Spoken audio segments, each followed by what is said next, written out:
الله من الشيطان الرجيم. بسم الله الرحمن الرحيم. ومن يرغب عن ملة إبراهيم إلا من سفه نفسه وَلَقَدِ اصْطَفَيْنَاهُ فِي الدُّنْيَا وَإِنَّهُ فِي الْآخِرَةِ لَمِنَ الصَّالِحِينَ. إِذْ قَالَ لَهُ رَبُّهُ أَسْلِمْ قال أسلمت لرب العالمين. ووصى بها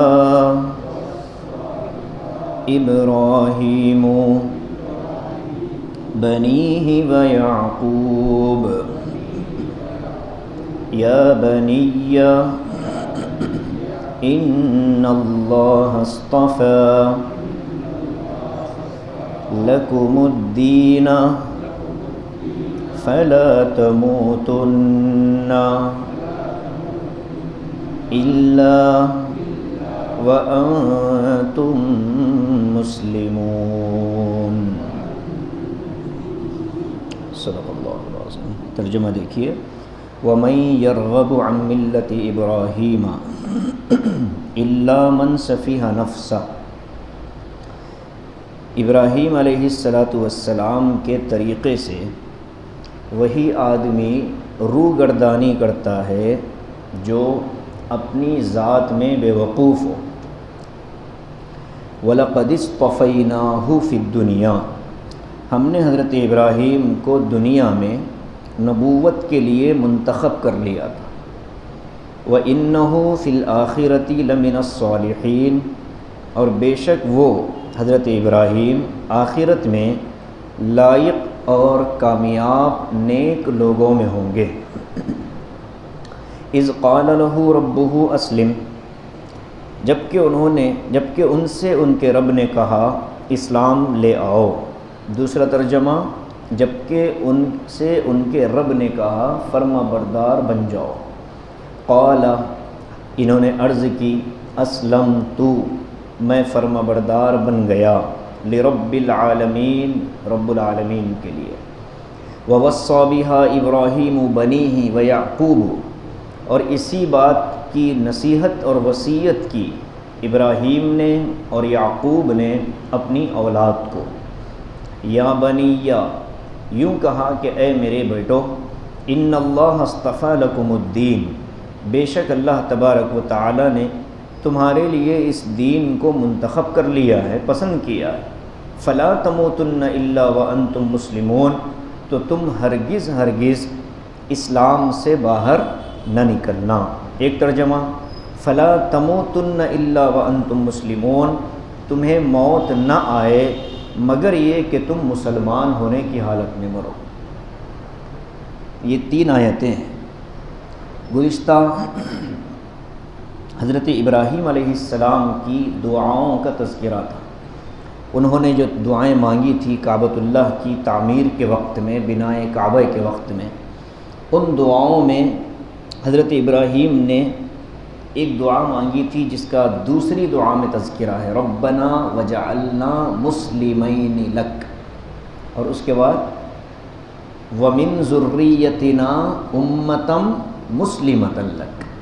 اے اللہ مجھے اور میرے بیٹے اسماعیل کو بھی اپنا فرما بردار بنا لیجئے اور میری نسل میں میری ذریت میں ایک جماعت مسلمان ہو فرما بردار. یہ دعا مانگی. اب اس دعا کو اللہ تعالیٰ نے قبول کر لیا. میں نے تذکرہ کیا تھا کہ حضرت ابراہیم کے طور طریقے مشرکین مکہ میں بھی پائے جاتے تھے، اگرچہ کہ اس میں کچھ شکلیں بدل گئی تھی. جیسے طواف کرتے تو تھے لیکن ننگے ہو کر کرتے تھے. سعی صفا مروہ کی سعی کرتے تھے، لیکن اس میں کوئی خاص کرتے تھے لیکن شکل بگڑ گئی تھی، یعنی کہ کچھ علامات باقی تھیں۔ اب مکے کے جو مشرکین تھے ان لوگوں کو یہ گمان بھی تھا، دعویٰ بھی تھا کہ ہم جس راستے پر چل رہے ہیں وہ راستہ وہی ہے جو حضرت ابراہیم کا ہے۔ تو کسی نے ان کو غلط پٹی پڑوا دی کہ یہ بت پرستی والا راستہ بھی ابراہیم علیہ السلام کا ہے، حالانکہ یہ الزام ہے حضرت ابراہیم پر کہ انہوں نے نعوذ باللہ بت پرستی کی۔ تو اب یہ جو رکوع شروع ہوا ہے، اس رکوع میں حضرت ابراہیم علیہ السلام کا طریقہ کیا ہے، اس طریقے کی اہمیت کیا ہے، اس کو بیان کیا۔ حضرت ابراہیم دعا میں کہہ رہے ہیں کہ میری نسل میں ایک مسلمان جماعت ہو، امتم مسلمتن، یعنی کہ لفظ امت مسلمہ یہ کس کی دعا ہے؟ حضرت ابراہیم کی دعا ہے۔ تو گویا کہ یہ ثابت ہوتا ہے کہ جو مسلمان ہیں وہ حضرت ابراہیم کے طریقے پر ہیں، جو مسلم ہوگا وہی حضرت ابراہیم کے طریقے پر ہوگا، جو مسلمان امت ہوگی وہی حضرت ابراہیم کی ذریت ہوگی جس کے لیے انہوں نے دعا مانگی۔ اب یہودیوں کو بھی یہ دعویٰ تھا کہ ہم ابراہیم علیہ السلام کے طریقے پر ہیں، عیسائیوں کو بھی یہ دعویٰ تھا کہ ہم ابراہیم علیہ السلام کے طریقے پر ہیں، مشرکین مکہ کو بھی یہ دعویٰ تھا کہ ہم حضرت ابراہیم کے طریقے پر ہیں۔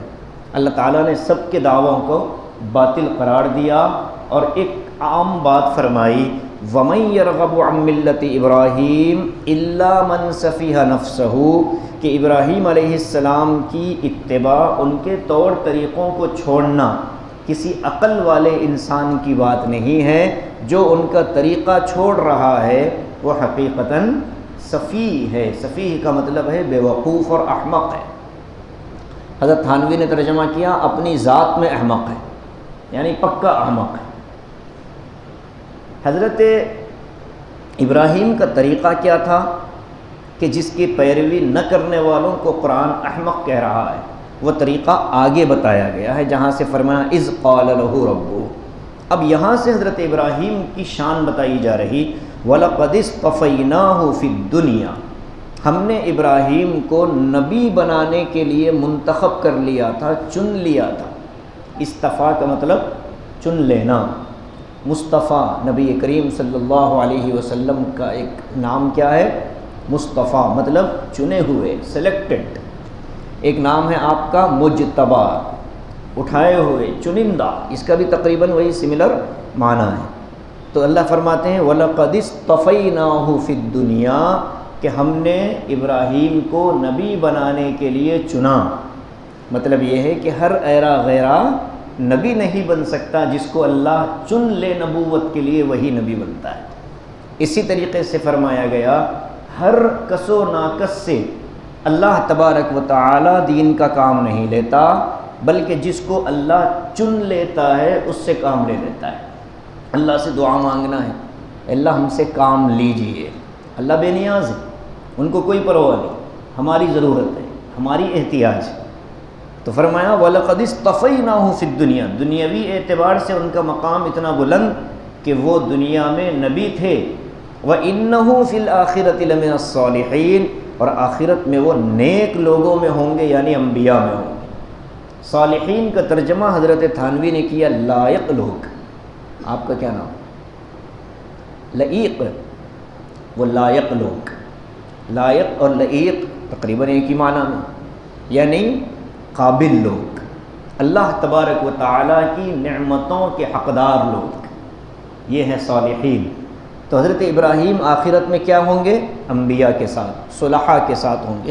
تو حضرت ابراہیم کی دونوں حیثیتیں، دنیا کی حیثیت اور آخرت کی کامیابی، ان دونوں کو اس آیت کے اندر بیان کر دیا گیا۔ حضرت ابراہیم علیہ السلام کا مقام، ان کی اتباع، ان کے طریقے کا مقام اللہ نے بیان کر دیا۔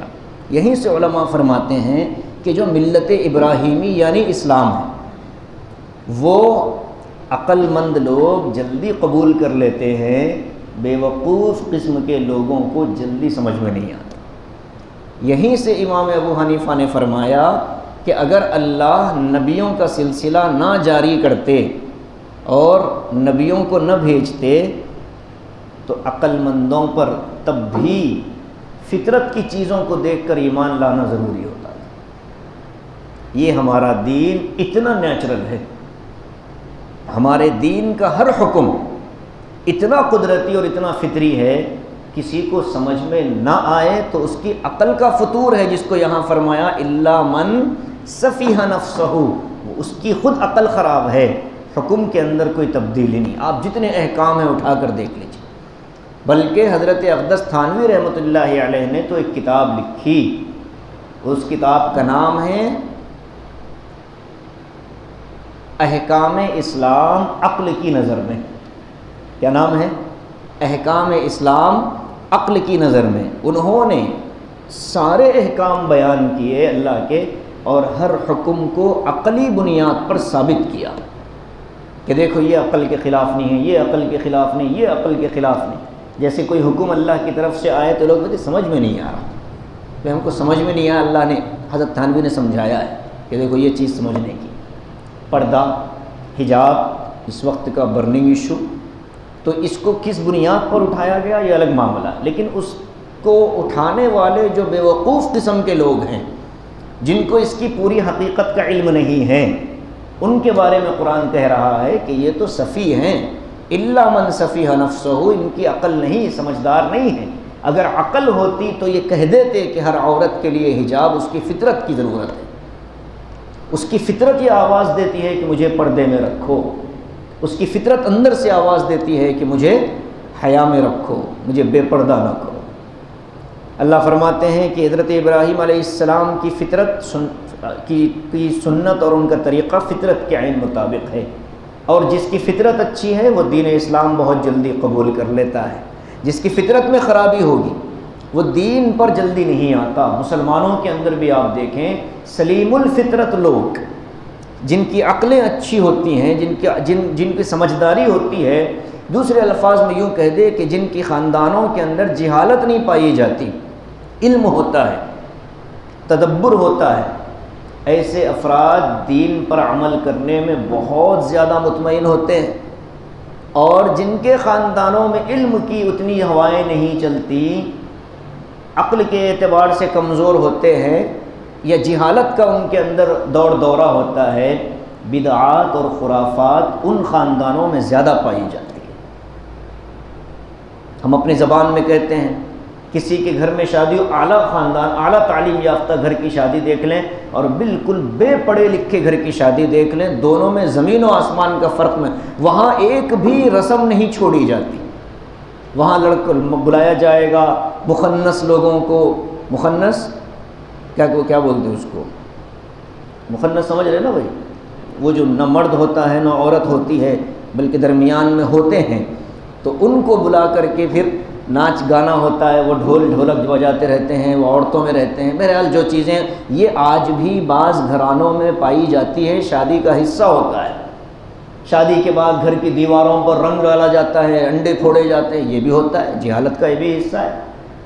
لڑکی کے گھر آتے ہوئے اس کے سر سے کالی مرغی کو اتار کر کے محلے میں چھوڑ دیا جاتا ہے کہ اس کی بلائیں اس مرغی پر، یہ مرغی جو بھی کھایا اس کے سر۔ تو اس طرح کی جہالت بھری رسمیں عام طور پر ان خاندانوں میں ہوتی ہیں جن میں علم، عقل، شعور کم ہوتا ہے۔ آپ دیکھیں، تجربہ کریں، قرآن کی آیت کتنی فطری ہے۔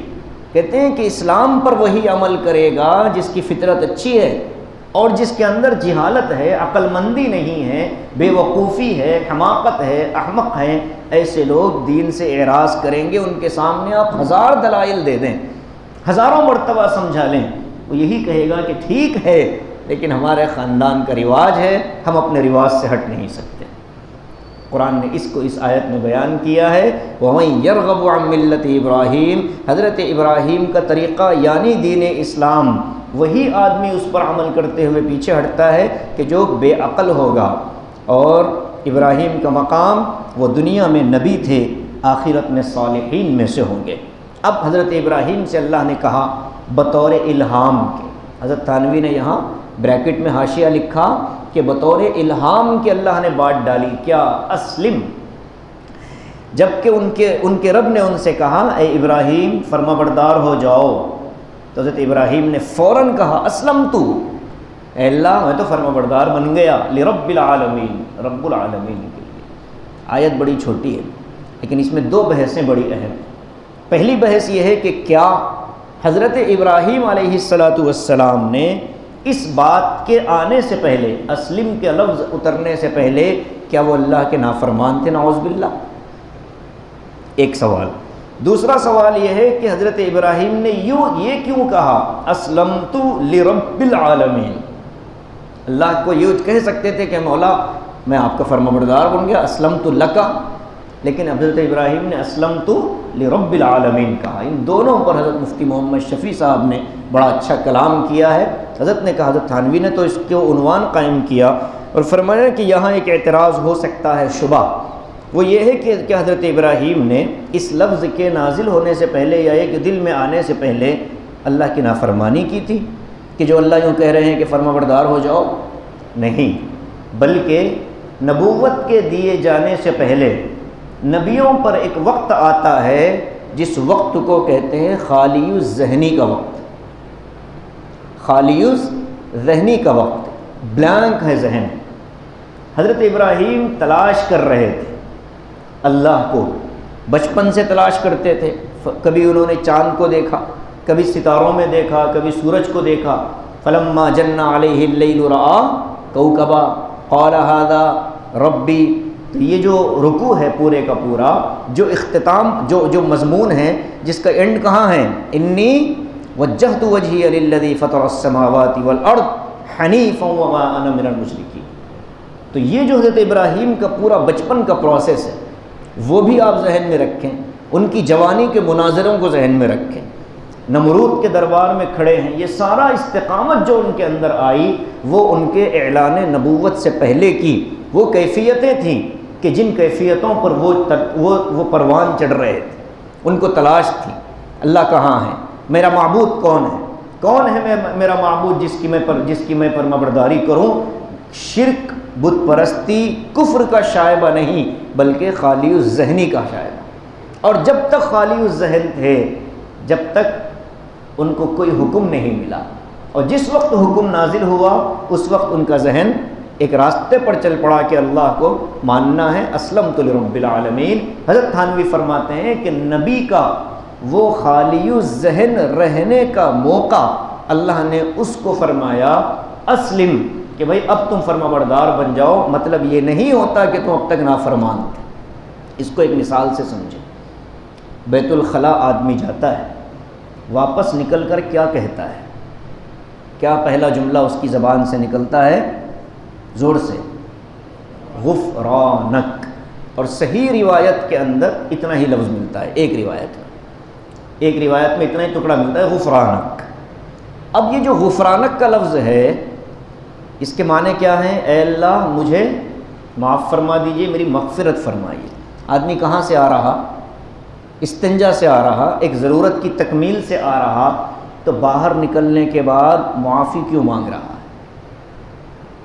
یہ بھی تو کہہ سکتا تھا الحمدللہ الذی اذھب عنی الاذی وعافانی، یہ بھی صرف اتنا کہہ سکتا تھا، لیکن نہیں، بلکہ اس سے پہلے ایک لفظ ہے غفرانہ کا، اللہ مجھے معاف فرما دے۔ کیا مطلب ہے اس کا؟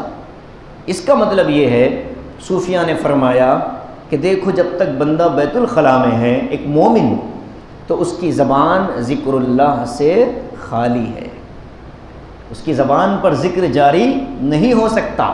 ہاں جو پاس انفاس کی محنت کیے ہوئے ہیں، قلب سے ذکر کو جاری کرنے کا مجاہدہ کیے ہوئے ہیں، ان لوگوں کو تو معاف ہے، اس لیے کہ وہ اس حال میں بھی ان کا قلب اللہ اللہ کر رہا ہوگا، لیکن زبان سے ذکر تو بیت الخلاء میں منع ہے۔ علماء فرماتے ہیں کہ آدمی بیت الخلاء میں جتنا وقت گزار رہا ہے، اللہ کی یاد کو زبان پر نہیں لا پایا، باہر آ کر کے فوراً یہ کہہ رہا ہے کہ مولا جتنی دیر میں بیت الخلاء میں تھا آپ کے ذکر سے غافل تھا، مجھے معاف فرما دیجیے۔ صوفیہ کا مزاج۔ تو یہ ایک اور توجیہ فرمائی علماء نے کہا کہ ایک انسان باہر نکل کر دعا مانگ رہا، اے اللہ مجھے معاف فرما دیجئے، الحمدللہ الذی، تمام تعریفیں اس اللہ کے لیے ہیں، اذھب عنی، کہ جس نے مجھ سے دور کر دیا، الاذی، گندگی کو، تکلیف کو، وعافانی، اور اس تکلیف سے مجھے اللہ نے نجات دی۔ بندے کو احساس دلایا جا رہا کہ اللہ کی نافرمانی کرتے ہو دن رات، لیکن پھر بھی اللہ تم کو تکلیف سے نجات دے رہا ہے، عافانی، اللہ نجات دے رہا ہے۔ بغیر توبہ کے اللہ تبارک و تعالیٰ نے اتنی چیزیں رکھی، اور تمہارے حال یہ ہے کہ تم غفلت کی زندگی گزار رہے ہو، اللہ سے اپنی مغفرت طلب کرتے رہو، غفرانک۔ تو وہ جو لفظ غفرانہ کا آیا ہے، اس کا مطلب یہ نہیں ہے کہ آدمی نے کوئی گناہ کیا، ایسے ہی یہاں لفظ اسلم، اس کا مطلب یہ نہیں کہ حضرت ابراہیم علیہ السلام اس سے پہلے نافرمان تھے، نعوذ باللہ۔ فوراً فرمایا اسلمت لرب العالمین، اے اللہ میں تو رب العالمین کے لیے فرمانبردار ہو رہا ہوں۔ اسلمت لکا کیوں نہیں کہا؟ تو حضرت تھانوی اور مفسرین نے لکھا اس لیے نہیں کہا کہ اللہ کا ایک تو ادب ملحوظ تھا، حضرت ابراہیم کی شان تھی نا ادب، حضرت ابراہیم بہت با ادب تھے اللہ تبارک و تعالیٰ کے معاملے میں۔ ادب کی وجہ سے کہا، یہ نہیں کہا کہ آپ، بلکہ کہا رب العالمین کے لیے میں فرمانبردار ہوتا ہوں۔ ایک تو ادب کا تقاضا، دوسرے یہ کہ اللہ تبارک و تعالیٰ کی شان لوگوں کے سامنے ظاہر ہو جائے، اور خود کے اندر بھی یہ چیز ذہن میں رہے کہ میں جس کی فرمانبرداری کر رہا ہوں وہ کوئی معمولی ہستی نہیں، بلکہ رب العالمین ہے، سارے جہانوں کا پالنے والا ہے، اس کا حکم مان رہا ہوں، اور جب اس کا حکم مانوں گا تو دنیا میں پھر کسی اور کی فرمانبرداری کی مجھے ضرورت نہیں ہوگی، اس لیے فرمایا رب العالمین۔ اب یہ جو اسلام ہے، حضرت ابراہیم کا جو طریقہ اور دین ہے، اور اللہ کا کرم یہ ہے کہ ہم اور آپ بھی اسی دین کے ماننے والے ہیں، ہم اور آپ بھی اسی دین کے ماننے والے ہیں جس کو اسلام کہا گیا۔ اب اس اسلام کے بارے میں انبیاء کا مزاج کیا تھا؟ قرآن کہتا ہے وَوَصَّى بِهَا إِبْرَاهِيمُ بَنِيهِ وَيَعْقُوبُ، کہتے ہیں کہ اس دین پر حضرت ابراہیم نے جو فرمانبرداری کے ساتھ عمل کیا، صرف انہوں نے عمل نہیں کیا بلکہ اپنی اولادوں کو بلا کر یہ کہا کہ جس دین پر میں جا رہا ہوں اس دین پر تم کو چلنا ہے۔ وَوَصَّى بِهَا إِبْرَاهِيمُ بَنِيهِ وَيَعْقُوبُ، حضرت ابراہیم اور یعقوب ان دونوں کا نام آیا ہے۔ حضرت ابراہیم کے پوتے حضرت یعقوب، حضرت ابراہیم کے پوتے ہوتے ہیں حضرت یعقوب، حضرت ابراہیم کے دوسرے بیٹے حضرت اسحاق، حضرت اسحاق کے بیٹے حضرت یعقوب، تو دادا اور پوتے کا نام آیا ہے، اس لیے کہ یہاں ایک خاص پس منظر ہے۔ حضرت ابراہیم علیہ السلام کے اس پوتے سے ایک نسل چلنے والی تھی جس کو بنو اسرائیل کہا جاتا ہے۔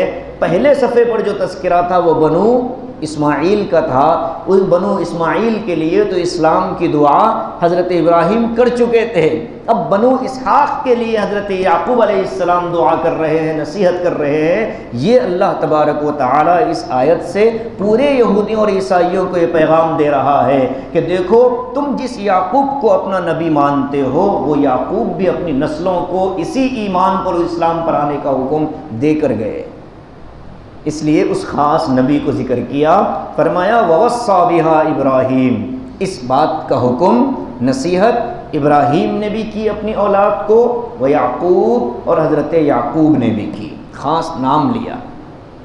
یا بنیہ، نصیحت کے الفاظ کیا تھے؟ ان اللہ اصطفیٰ لکم الدین، اے میری نسلوں، میری اولادوں، میرے بیٹوں، اللہ تبارک و تعالیٰ نے تمہارے لیے اس خاص دین اسلام کو منتخب کیا، اب تم اس دین کو نہیں چھوڑ سکتے۔ دین کے نام پر کوئی بھی چیز داخل کر لو، اسلام کے معیار سے گزارو، اگر وہ اسلام کے اس سانچے میں آ رہا ہے تو وہ دین ہے، اسلام کے اس معیار اور سانچے کے خلاف ہے تو وہ دین نہیں ہے، چاہے کتنا ہی دین کا نام لے لیا جائے۔ لکم الدین، الدین کا جو لفظ ہے وہ یہی بتلا رہا کہ زندگی گزارنے کا طریقہ، اسلام کے نظام، چاہے وہ اسلام کا سوشیو اکنامک نظام ہو یا اسلام کا زندگی نظام حیات ہو، ان دونوں کے اندر اسی کو بنیاد بنایا گیا جو حضرت ابراہیم علیہ السلام کا دین تھا۔ وَوَصَّى بِهَا إِبْرَاهِيمُ بَنِيهِ وَيَعْقُوبُ يَا بَنِيَّ إِنَّ اللَّهَ اصْطَفَىٰ لَكُمُ الدِّينَ فَلَا تَمُوتُنَّ إِلَّا وَأَنْتُمْ مُسْلِمُونَ، موت تک مسلمان باقی رہنا تمہاری ذمہ داری۔ اسی طرح کے الفاظ اللہ تبارک و تعالیٰ کی طرف سے انسانوں کے لیے سورہ آل عمران میں آئے ہیں۔ نکاح کے اندر وہ جو آیتیں پڑھی جاتی ہیں، یا ایھا الذین آمنوا اتقوا اللہ حق تقاتہ، اے لوگو اللہ سے اس کے حق کی طرح ڈرو جیسے ڈرنے کا حق ہے۔ ولا تموتن الا وانتم مسلمون، اور ایمان کی حالت میں مرنے کی فکر کرنا۔ یہاں اس حدیث کو ذہن میں رکھ لے جس کے اندر اللہ کے نبی صلی اللہ علیہ وسلم نے فرمایا انتم تموتون کما تعیشون، اے لوگو تم عام طور پر ایسے مرو گے جیسے زندگی گزارتے ہو، زندگی جن کاموں میں گزر رہی ہے موت انہی کاموں میں آئے گی۔ فرمایا وَأَنْتُمْ تُبْعَثُونَ كَمَا تَمُوتُونَ، اور جس حال میں تم مرو گے اسی حال میں تم کو قیامت کے دن اٹھایا جائے گا۔ تو مرنے کے لیے، موت کے لیے انسان کو اپنی زندگی سدھارنی ہوگی۔ عام طور پر جو کام انسان روزانہ کی بنیاد پر کرتا ہے، تجربہ یہ کہتا ہے کہ موت بھی اسی کام کے کرتے کرتے آتی ہے۔ جن اللہ والوں کی موت پر رشک ہوتا ہے کہ مرنے سے پہلے اللہ نکلا، یا مرنے سے پہلے کلمہ طیبہ نکلا، یا حضور کا نام نکلا، یا سجدے میں روح پرواز ہو گئی، ان کی زندگیاں بتلاتی تھیں، یہ ان کی موت بتلا رہی ہے کہ زندگی کیسی گزرتی تھی۔ عام طور پر یہی نظام، کثرت سے قرآن پڑھنے والوں کی موت قرآن پڑھتے پڑھتے آ جاتی، کثرت سے ذکر کرنے والوں کی موت ذکر کرتے کرتے آتی ہے، یا وہ بستر مرگ پر ہسپتال میں بھی ہوں، مرنے سے پہلے اللہ زبان پر ذکر کو جاری کر دیتے ہیں۔ اس لیے رطب اللسان ہونا ذکر میں، روزانہ کی بنیاد پر اللہ کے لیے وقت فارغ کر کے ذکر کر لینا۔ ایک تو صبح شام کی دعائیں، اذکار، سنتوں کے اندر جو مسنون دعائیں ہیں یہ بھی ذکر ہے، لیکن کثرت کے ساتھ ذکر کرنا جس کو قرآن میں کہا گیا یا ایھا الذین آمنوا اذکروا اللہ ذکرا کثیرا، اے لوگو، اے ایمان والو، اللہ کا خوب ذکر کرو، کثیر ذکر کرو۔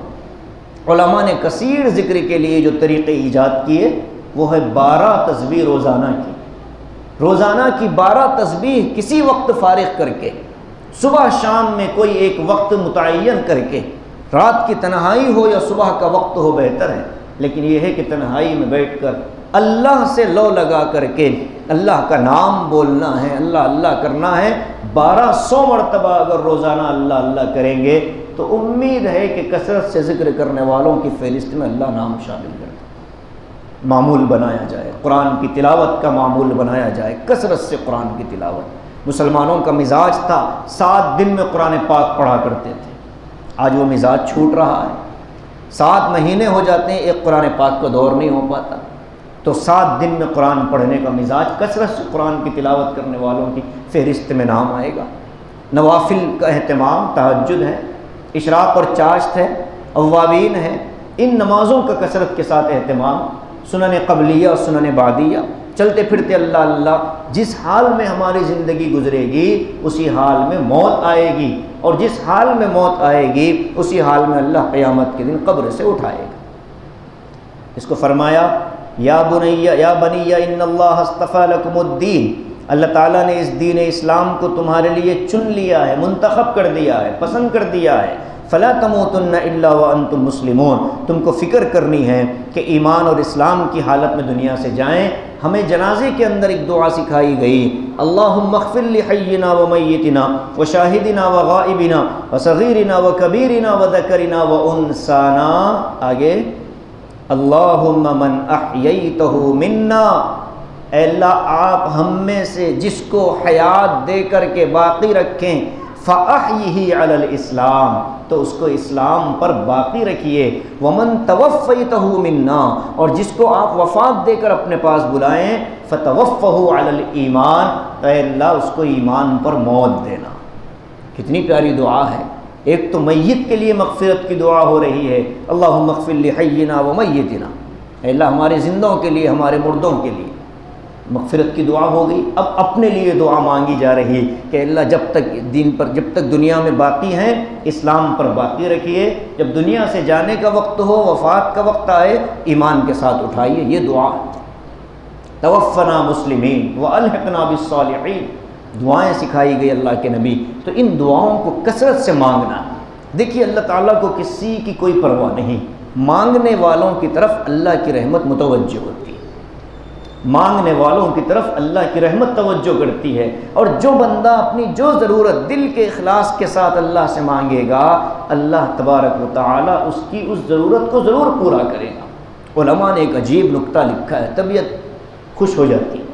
کہتے ہیں کہ دعاؤں کے بارے میں جو فرمایا گیا کہ دعا یا تو قبول ہوگی یا اس کا اجر ملے گا آخرت میں، یا یہ ہے کہ اس کے بدلے میں دنیا میں کوئی اور چیز دے دی جائے گی۔